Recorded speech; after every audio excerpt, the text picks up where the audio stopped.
Hello मेरे प्यारे दोस्तों, कैसे हैं आप लोग। दोस्तों आज के इस वीडियो में हम बात करेंगे एक नए म्यूचुअल फंड के बारे में।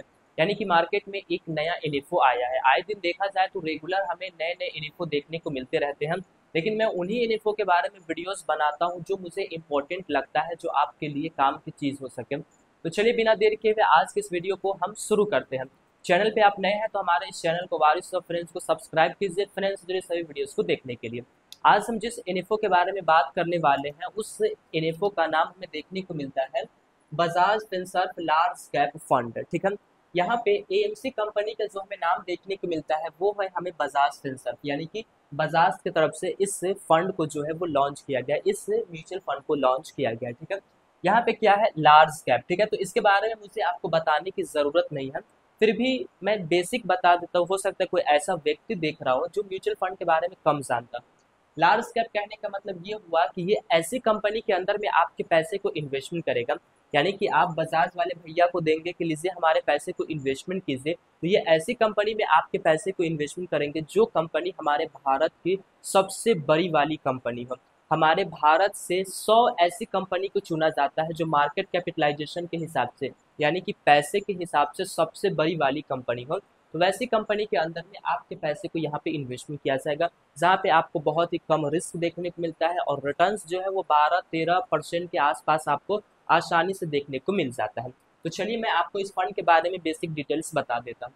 ये फंड का जो इनेफो का जो लॉन्चिंग डेट हमें देखने को मिलता है वो है 19 जुलाई 2024। ठीक है, 19 जुलाई को इस इनेफो को लॉन्च किया गया है और आपके पास 12 अगस्त 2024 तक का टाइम है कि आप इसके अंदर में अपने पैसे को इन्वेस्टमेंट कर पाएंगे। ठीक है, इन्फो डेट जो है वो 19 जुलाई से लेकर के 12 अगस्त तक हमें देखने को मिल रहा है। ठीक है, अब कोई व्यक्ति को पैसा इन्वेस्टमेंट करना है तो म्यूचुअल फंड में दो तरीके हैं इन्वेस्टमेंट करने के। पहला तरीका हमें देखने को मिलता है एसआईपी का। तो कम से कम कितना पैसा रहेगा कि हम एसआईपी करेंगे, तो 500 रुपये आपके पास होने चाहिए तो आप एसआईपी शुरू कर पाएंगे। वही दूसरे तरीके की हम बात करें तो लमसम, ज़्यादातर लोग लमसम ही किया करते हैं। ठीक है, तो लमसम अमाउंट जो हमें देखने को मिल रहा है वो हमें यहाँ पे 500 देखने को मिल रहा है कि 500 से आप जो है वन टाइम इन्वेस्टमेंट या फिर लमसम हम कहें आप 500 से कर सकते हैं। ठीक है, अब देखिए, अब यहाँ पे एनएवी की प्राइस क्या है, यानी कि जिस रेट पे आप उसके यूनिट्स को जो खरीदेंगे किस रेट पे आपको मिलेगा। जैसे ये मार्कर है तो इस मार्कर की कितनी कीमत है, जो हमें एक मार्कर मिलेगा तो हम 25 रुपए देते हैं तो एक मार्कर हमें मिलता है। ठीक है, तो यहाँ पे आप 10 रुपए में आपको एक यूनिट्स मिलेगा। ठीक है, तो वो हो गया NAV price, net asset value price. ठीक, अब हम देखते हैं एग्जिट लोड को, कि मान लीजिए हम पैसे को इन्वेस्टमेंट किए हैं और हमको पैसे की ज़रूरत पड़ गई है, तो हम कब निकालेंगे तो एग्जिट लोड लगेगा और कब निकालेंगे तो एग्जिट लोड नहीं लगेगा। अगर आप पैसा इन्वेस्टमेंट किए हैं उस डेट से लेकर के 6 महीने के अंदर में ही पैसे को विड्रॉवल करेंगे तो आपको उस विड्रॉवल के ऊपर जो है वो 1% का जो है वो चार्ज लगेगा। लेकिन वही अब 6 महीना के बाद निकालेंगे तो आपको कोई चार्ज नहीं लगेगा। ठीक है, अब मोटा मोटी हम बात कर लेते हैं कि यहाँ पे किन किन जगहों पे हमारे पैसे को इन्वेस्टमेंट किया जाएगा।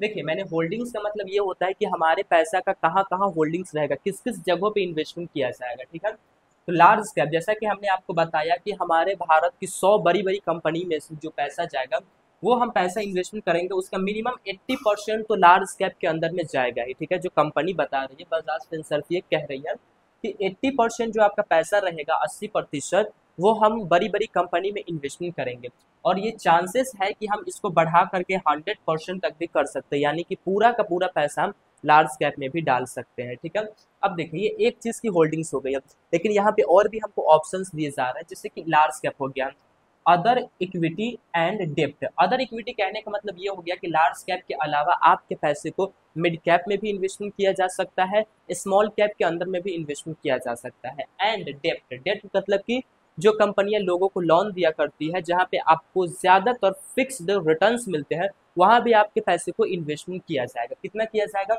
मिनिमम 0% और मैक्सिमम 20%, यानी कि नहीं भी जा सकता है यहाँ पे पैसा और जाएगा तो कितना तक जा सकता है, तो 20% तक लास्ट है कि आपके पैसे को जो है वो जा सकता है। ठीक, उसके बाद हमें देखने को मिलता है रियल एस्टेट। ठीक है, कि रियल एस्टेट के अंदर में भी आपके पैसे को इन्वेस्टमेंट किए जाने का चांस है। कितना चांस है, 0% से लेकर के 10% तक के चांसेस है कि आपके पैसे को रियल एस्टेट के अंदर में भी इन्वेस्टमेंट किया जाएगा। तो बस ज़्यादा कुछ बड़ी चीज़ नहीं है, बस यही बेसिक चीज़ है मैं जो आपको यहाँ पे बता दिया हूँ। तो अगर आपको लार्ज कैप कैटेगरीज में दिलचस्पी है, अगर आपको ज़्यादा रिस्क ना लेकर के 12-13% के आसपास का रिटर्न चाहिए तो आप यहाँ पे इन्वेस्टमेंट कीजिए, काफ़ी अच्छा रिटर्न ये आपको बना करके देगा। वो इसलिए मैं कह रहा हूँ क्योंकि इसकी ना एक लिमिट फिक्स है कि भैया हम लार्ज कैप कैटेगरीज के हैं तो हम लार्ज कैप में ही इन्वेस्टमेंट करेंगे, और लार्ज कैप कितना, हमारी भारत की 100 सबसे बड़ी कंपनियां, तो वहां पे आपको रिस्क कम है और रिटर्न्स जो है वो अच्छे आपको मिल जाते हैं। तो फिर मिलेंगे दोस्तों एक नए वीडियो में, तब तक के लिए जय हिंद जय भारत।